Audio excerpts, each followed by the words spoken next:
के मुख्यमंत्री पुष्कर सिंह धामी बोले, पुष्प पुष्प की जगह पौधा करे भेंट।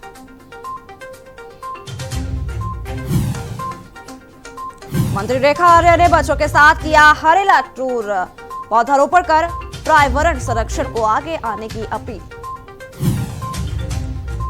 उत्तराखंड के एक दिन दौरे पर आए पायलट ने कहा कि कांग्रेस में है सामूहिक नेतृत्व में चुनाव लड़ने की परंपरा। सचिन पायलट के बयान पर भाजपा प्रदेश अध्यक्ष का पलटवार, कहा वे कांग्रेस की नीति से है नाखुश। देवस्थानम बोर्ड बैठक में तीर्थ पुरोहितों की उम्मीद को झटका, बोर्ड को भंग करने के मुद्दे पर नहीं हुई चर्चा। अगले दो तीन दिन कमाऊं में भारी बारिश के आसार, देर रात से कई हिस्सों में जारी रहा बारिश का दौर। आप देख रहे हैं के न्यूज, खबरों का सारथी। नमस्कार, स्वागत है आपका खबर उत्तराखंड में और मैं हूं आपके साथ सोनाली तोमर। और इस वक्त देहरादून से खबर आ रही है, जहां पूर्व कैबिनेट मंत्री हीरा सिंह बिष्ट से खास बातचीत। संवाददाता अंकित काला ने की खास बातचीत। बता दें कि कांग्रेस 2022 के विधानसभा चुनाव में जीत दर्ज करेगी बिष्ट। वहीं कांग्रेस के पास मुद्दों की कमी नहीं, हीरा सिंह बिष्ट ने कहा। बता दें कि बिष्ट ने कहा कि बेरोजगारी, महंगाई समेत कई मुद्दे कांग्रेस के पास है। पूर्व कैबिनेट मंत्री हीरा सिंह बिष्ट से खास बातचीत की हमारे संवाददाता अंकित काला ने। वहीं कांग्रेस 2022 के विधानसभा चुनाव में जीत दर्ज करेगी, बिष्ट ने कहा। नमस्कार, के न्यूज इंडिया की खास पेशकश बात मुलाकात में आप सभी का स्वागत है। आज हमारी इस खास पेशकश में हमारे साथ मौजूद हैं उत्तराखंड कांग्रेस के वरिष्ठ नेता और पूर्व कैबिनेट मंत्री हीरा सिंह बिष्ट जी। आपका स्वागत करते हैं सर, के न्यूज इंडिया में आपका बहुत बहुत स्वागत। बहुत धन्यवाद आपका। 2022 का इलेक्शन आ रहा है, क्या तैयारी है, माहौल क्या लग रहा है, क्या फीडबैक मिल रहा है? 2022 का चुनाव नजदीक है। निश्चित रूप से कांग्रेस के पक्ष में एक हवा चल रही है। बीजेपी की विफलताओं का लाभ कांग्रेस को मिलेगा और लोगों ने मन बना लिया, क्योंकि विकास के सारे काम थम गए हैं, उद्योग धंधे बंद हो गए, बेरोजगारी बढ़ी है, कोरोना महामारी में मौतों का दर उत्तराखंड का बहुत नंबर 2 पे हिंदुस्तान में रहा है, पलायन रुक नहीं रहा है, किसान मजदूर परेशान है, कोई भी सेक्शन समाज का ऐसा नहीं है दुखी, और करप्शन और भ्रष्टाचार चरम सीमा पर है, उस पर कहीं भी अंकुश नहीं लगा पा रहे हैं।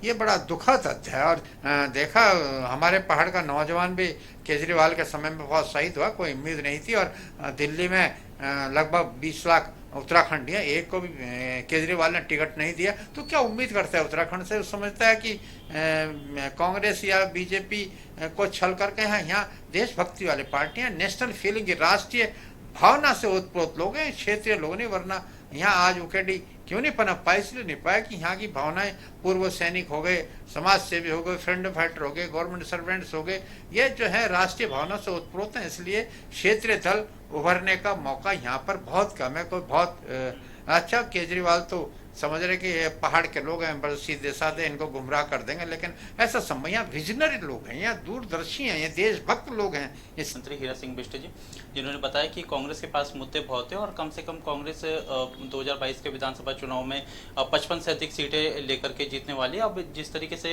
हीरा सिंह बिष्ट जी ने बताया कि उनके पास मुद्दों की कोई कमी नहीं है, चाहे महंगाई है, बेरोजगारी है, इसके अलावा भ्रष्टाचार का मुद्दा है, तमाम ऐसे अनगिनत मुद्दे जिसको लेकर के कांग्रेस पार्टी जनता के बीच में जाने वाली है। तो अब देखना होगा कि जिस तरीके से हीरा सिंह बिष्ट जी ने दावा किया है कि 55 से अधिक सीटों के साथ वो जीतने जा रहे हैं, उस दावे में कितनी हकीकत है, ये आने वाला वक्त बताएगा।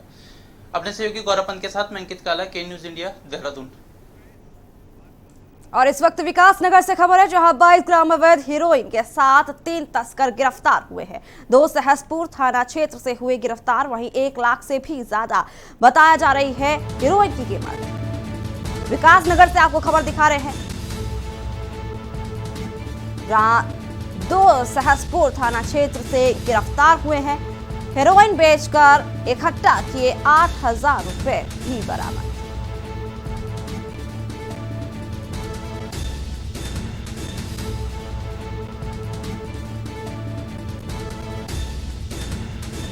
विकास नगर से खबर, जहां 22 ग्राम अवैध हेरोइन के साथ 3 तस्कर को गिरफ्तार कर लिया है।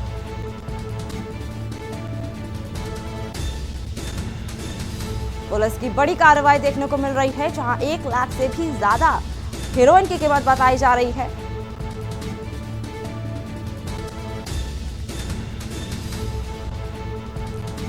वहीं 3 तस्कर को गिरफ्तार कर लिया है पुलिस ने। बता दें कि 22 ग्राम अवैध हेरोइन बरामद कर ली है पुलिस ने। 2 सहसपुर थाना क्षेत्र से गिरफ्तार किए गए हैं। पुलिस की बड़ी कार्रवाई देखने को मिल रही है। बता दें कि हेरोइन की कीमत करीब 1 लाख रुपए बताई जा रही है। वहीं 1 लाख से भी ज्यादा बताई जा रही है हेरोइन की कीमत। प्रकृति के संरक्षण के लिए पौधारोपण बेहद जरूरी है। सरकारी महकमों के साथ ही आजमन को भी पौधारोपण में योगदान देना होगा। किसी को पुष्पगुच्छ देने के बजाय हमें पौधा भेंट करने की आदत डालनी चाहिए। मुख्यमंत्री पुष्कर सिंह धामी ने हरेला पर्व पर पौधारोपण कर यह बातें कही हैं। उन्होंने सभी से आग्रह किया है कि उन्हें पुष्पगुच्छ की जगह पौधा भेंट करें।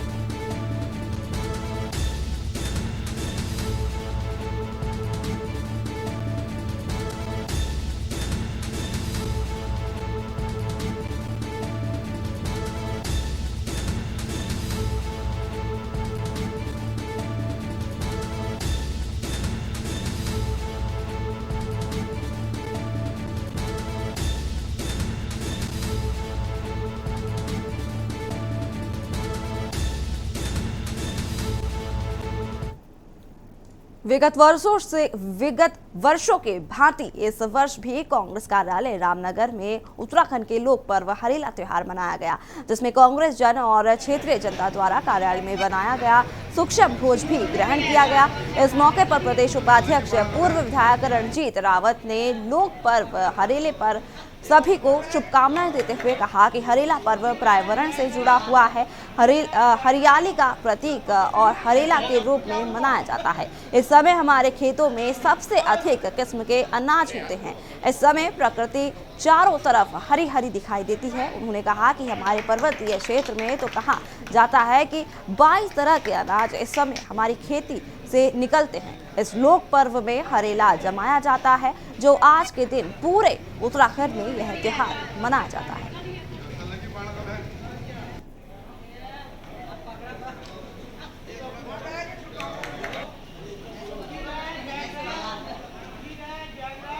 कि हमारी लोक संस्कृति का पर्यावरण से जुड़ा हुआ हरियाली का ही जो है एक स्वरूप हरेले के रूप में मनाया जाता है। इस समय हमारे खेतों में सबसे अधिक किस्म के अनाज होते हैं। ये प्रतीक है हरेला त्यौहार, जिसे आज के दिन में पूरे प्रदेश में मनाया जाता है। अधिकांश क्षेत्रों में हरेला के रूप में इसमें हरेला जमाया जाता है। जौ को जमा करके एक दूसरे के सिर पर बड़े जो है छोटों के सिर पर आशीष के रूप में रखते हैं, ताकि उनके जीवन में हर तरह की हरियाली बनी रहे, संपन्नता आए। हरेला पर्व के मौके पर काबीना मंत्री सुबोध उनियाल विकासनगर पहुंचे, जहां उन्होंने विकासनगर ब्लॉक परिसर में विभिन्न प्रजातियों के पौधे को रोपा। इस दौरान विकासनगर ब्लॉक परिसर में आयोजित इस कार्यक्रम के दौरान क्षेत्रीय विधायक मुन्ना सिंह चौहान और जिला पंचायत अध्यक्ष मधु चौहान भी मौजूद रहे। इस दौरान मीडिया के सवालों का जवाब देते हुए काबीना मंत्री सुबोध उनियाल ने जनता से पेड़ों को लगाने का आह्वान किया। जिला पंचायत अध्यक्ष देहरादून है, आपका भी कार्यक्रम है। उल्लास के साथ लोग हरेला पर मना रहे हैं। विगत कुछ वर्षों से हरेला के प्रति लोगों में उत्साह बढ़ा है। कुमाऊं पूर्वांचल से निकला हुआ त्योहार पूरे उत्तराखंड का एक बहुत विशिष्ट त्योहार। खबर देहरादून से है, जहां नेतृत्व परिवर्तन की चर्चाओं के बीच प्रदेश संगठन को कांग्रेस के वरिष्ठ नेता और राजस्थान के पूर्व उप मुख्यमंत्री सचिन पायलट के रुख से बड़ा बल मिला है। उत्तराखंड के एक दिन दौरे पर आए पायलट ने कहा कि पार्टी में सामूहिक नेतृत्व में ही चुनाव लड़ने की परंपरा है। चुनाव के बाद विधायक दल के नेता पर विधायक और कांग्रेस हाईकमान आपस में मिलकर फैसला लेते हैं।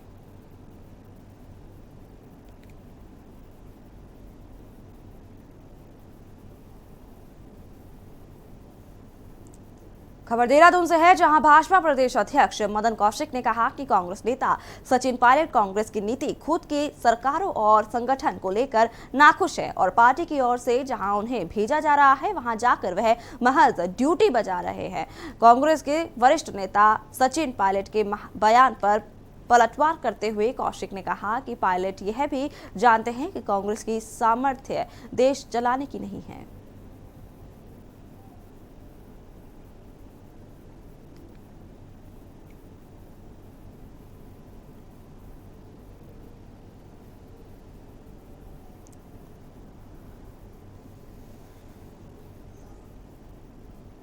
खबर सितारगंज से है, जहां क्षेत्र के वरिष्ठ कांग्रेसियों प्रेस वार्ता कर उत्तराखंड के पूर्व मुख्यमंत्री और राष्ट्रीय कांग्रेस के महासचिव हरीश रावत के नेतृत्व में आगामी विधानसभा चुनाव लड़ाने की हाईकमान से मांग की है। कांग्रेस सरकार में राज्य मंत्री रहे वरिष्ठ कांग्रेसियों ने कहा कि हरीश रावत प्रदेश के लोकप्रिय नेता हैं। उनके अपने मुख्यमंत्री कार्यकाल में प्रदेश में विकास हुआ है। उन्हें तराई से पहाड़ तक, कमाऊं से गढ़वाल तक हर क्षेत्र में हरीश रावत को आम जनता नेता मानती है। हरीश रावत आज भी सबसे अधिक हिम्मतवार है।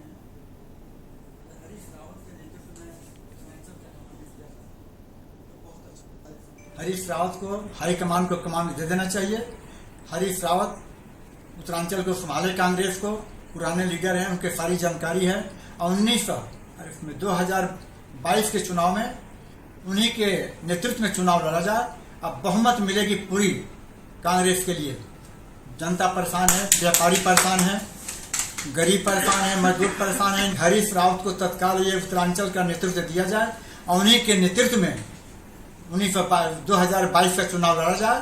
और पूरा हमको विश्वास है कि हरीश रावत के नेतृत्व में हमारी बहुमत सरकार बनेगी। गुरु सिंह सभा दिल्ली के अध्यक्ष और कांग्रेस पार्टी के कोऑर्डिनेटर परविंदर सिंह मारवाहा ने कहा कि कृषि कानून को लेकर आंदोलन कर रहे किसानों को केंद्र सरकार डराने और कमजोर करने की कोशिश कर रही है। उन्होंने कहा कि किसान अन्नदाता है, किंतु केंद्र सरकार आपस में लड़ाकर उन्हें तोड़ने की नाकाम कोशिश कर रही है। परविंदर सिंह मारवाहा ने कहा कि यहां रामनगर रोड स्थित मीडिया सेंटर में पत्रकारों से वार्ता करते हुए कहा कि संयुक्त किसान मोर्चा के बैनर तले कृषि कानूनों के विरोध में आंदोलन कर रहे किसानों के साथ केंद्रीय गुरु सिंह सभा साथ खड़ी है। उन्होंने कहा कि कृषि कानून को लेकर आंदोलन कर रहे किसानों को केंद्र सरकार डराने और कमजोर करने की कोशिश कर रही है। उन्होंने ये भी कहा कि किसानों का आंदोलन अभी कई राज्यों में चल रहा है और किसान अपनी मांगों पर अड़िग है। और इस वक्त हो चला एक छोटे से ब्रेक के बाद जल्द हाजिर होंगे। आप देख रहे हैं के न्यूज, खबरों का सारथी। जुबान के लिए उड़ चला गैरों की ज़मीं पर, खुशबू अपने पन की ढूंढता औरों की ज़मीं पर, मेरी माटी की ये जुबान, मेरी माटी की ये जुबान है मुझसे दूर मीलों दूर, पर ये दिल है कि चख रहा है उन्हीं अल्फाजों का नूर नूर और नूर। दूर कितना भी जा, इस जुबान से दूर ना जा पाओगे। विमल, बोलो जुबान केसरी। और खुशबू में झूम के भाई लेके आए गोल्डी मसाले। गोल्डी मसाले, खुशबू और स्वाद ऐसा तो रिश्तों में गुस्सा कैसा। आप देख रहे हैं के न्यूज, खबरों का सारथी। ब्रेक के बाद स्वागत है आपका। खबर उत्तरकाशी से है, जहां विकास खंड नौगांव के तिया थौलधार गांव में हरेला पर्व के अवसर पर प्रभारी मंत्री गणेश जोशी ने मॉडल डेयरी का उद्घाटन किया तथा मुख्यमंत्री पलायन रोकथाम योजना के अंतर्गत तिया में चारा बैंक लागत 11 लाख का शिलान्यास और पंचायत भवन का लोकार्पण किया। मंत्री ने हरेला पर्व के शुभारंभ के अवसर पर तिया में बोतल ब्रश पौध भी रोपित किए हैं। साथ ही साथ कैबिनेट मंत्री और जिला प्रभारी मंत्री जोशी ने अपने संबोधन में जनपद वासियों को हरेला पावन पर्व की शुभकामनाएं और बधाई दी है। कहा कि राज्य सरकार हरेला पर्व प्रदेश भर में भव्य रूप से मना रही है। प्रदेश के अंदर करोड़ों वृक्ष लगाने का लक्ष्य रखा गया है। बड़कोट लोक निर्माण विभाग निरीक्षण भवन में कार्यकर्ता और अधिकारियों के साथ बैठक भी ली। के नाते सरकार से और युवा मुख्यमंत्री से हमारी यही आशा है कि रोजगार पे जो युवा काफ़ी सालों से तैयारी कर रहे हैं उनकी रोजगार पे मुख्यमंत्री जी ज़्यादा ध्यान देंगे और जो लंबित नियुक्तियां हैं कई न्यायालय में फंसी हुई, हाईकोर्ट में फंसी हैं, हम चाहेंगे कि मुख्यमंत्री जी उनका निस्तारण जल्दी से जल्दी करें। तीसरा दिन है लगातार जिले के दौरे पर हूँ। कल मैंने जिले की समीक्षा बैठक की है विकासकारियों की और अब मैं सुबह से लगातार विभिन्न मंडलों में जाकर लोगों से फीडबैक ले रहा हूँ, उनकी समस्याओं को सुन रहा हूँ, क्योंकि भारतीय जनता पार्टी की सरकार जनता की सरकार, जनता के द्वार और सबका साथ, सबका विकास, सबका विश्वास इस नारे को लेकर काम करती है। और जहाँ जहाँ भी मुझे जो शिकायतें जानकारी मिल रही है उसका समाधान करने का हम प्रयास कर रहे हैं। रामनगर के बेरोजगार युवक ने रानीखेत रोड स्थित धपली बाबा मजार के समीप कार्बेट टाइगर रिजर्व बिजना रानी रेंज के आरक्षित वन क्षेत्र में पेड़ में फांसी लगाकर आत्महत्या कर ली।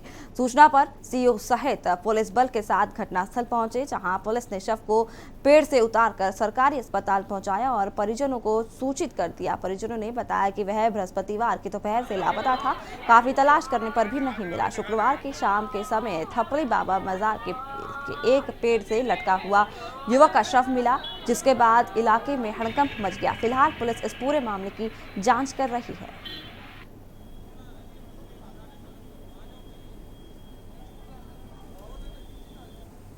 ज्ञानी सिंह बिष्ट नाम के एक अज्ञात व्यक्ति का शव मिलने की सूचना पर मौके पर शव को नीचे उतारा गया। उसके द्वारा प्रथम दृष्टया आत्महत्या कर फांसी लगाकर आत्महत्या की गई। काफ़ी समय से डिप्रेशन में बताया जाता है और पंचनामे कार्रवाई करने के बाद आवश्यक कार्रवाई की जा रही है।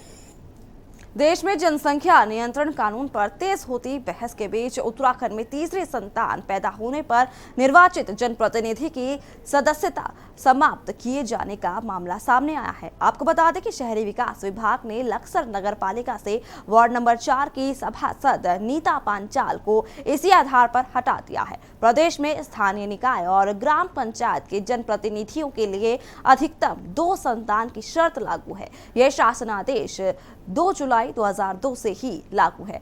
इस कारण प्रदेश में नगर निकाय और पंचायतों में ऐसे व्यक्ति चुनाव नहीं लड़ सकते। हालांकि इस कानून को पंचायती राज संस्थानों और निकायों पर लागू करने के खिलाफ जनप्रतिनिधियों में असंतोष भी देखने को मिला है। दिखाते हैं आपको ये खास रिपोर्ट।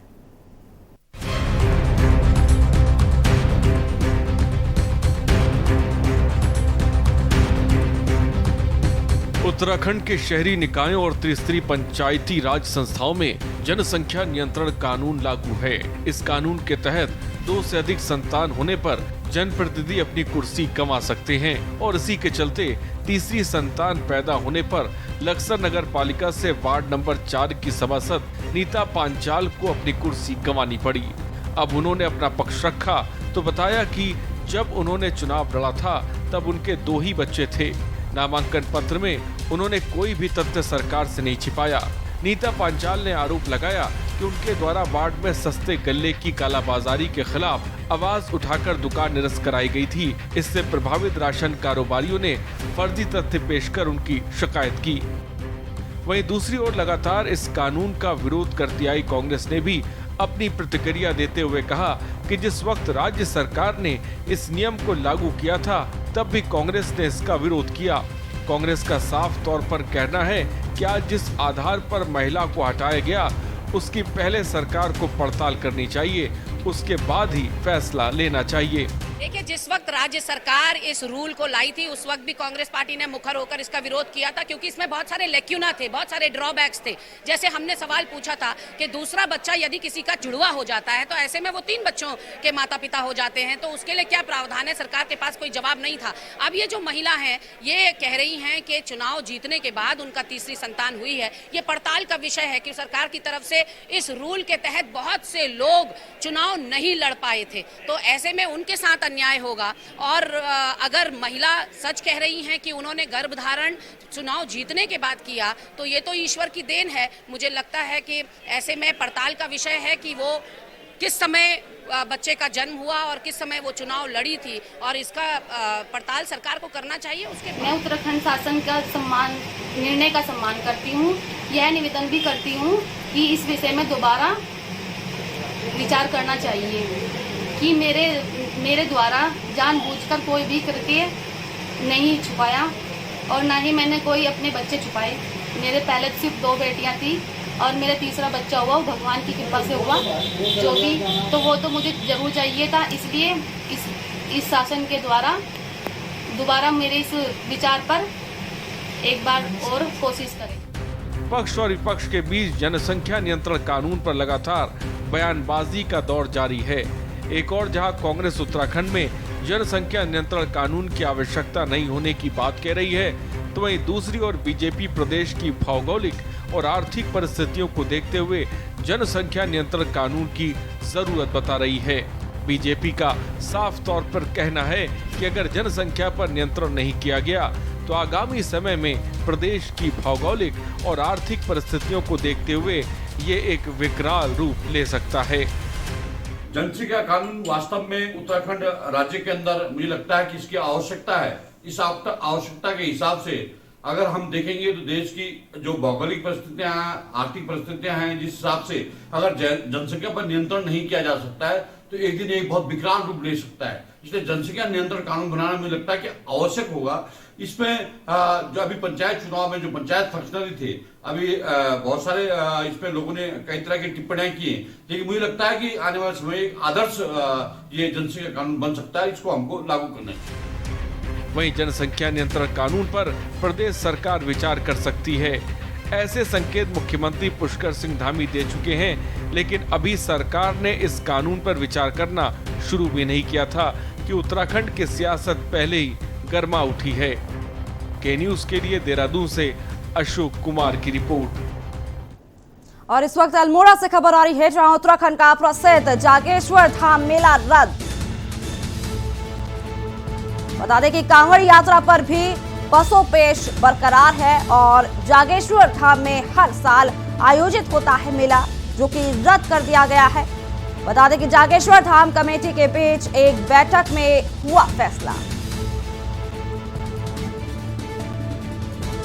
बैठक के बाद आपसी सहमति के आधार पर फैसला लिया गया, इस साल नहीं किया जाएगा मेले का आयोजन।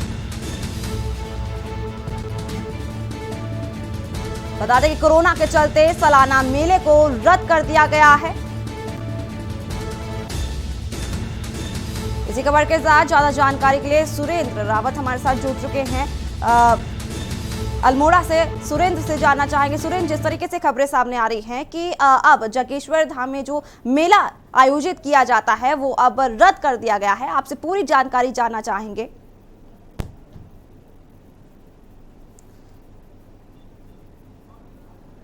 रविंदर, आपकी आवाज हम तक नहीं पहुंच रही है।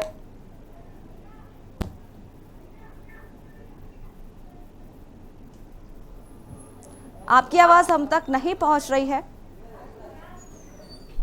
बता दें कि बैठक के बाद ये फैसला लिया गया है। अब मेला जो आयोजित होता था उसको अब निर्णय लिया गया है कि वो अब इस बार नहीं होगा। बता दें कि 2012 में भी, माफ कीजिएगा, 2020 में भी इस मेले के आयोजन को नहीं मिली थी मंजूरी। बता दें कि मेले को रद्द कर दिया गया है, लेकिन जो दर्शन है वो भक्तों को जरूर मिलते रहेंगे, लेकिन इस बार कोरोना के चलते मेले को रद्द कर दिया है। बता दें कि जागेश्वर धाम कमेटी के बीच बैठक में फैसला हुआ, जिसके बाद फैसले में ये निर्णय लिया गया कि अब मेला नहीं होगा। जिस तरीके से कोरोना को देखते हुए ये निर्णय लिया गया है, अहम निर्णय माना जा रहा है ये, लेकिन भगवान शिव के दर्शन अवश्य होंगे। खबर उत्तराखंड में फिलहाल इतना ही। बाकी की तमाम खबरों को जानने के लिए आप देखते रहिए की न्यूज इंडिया।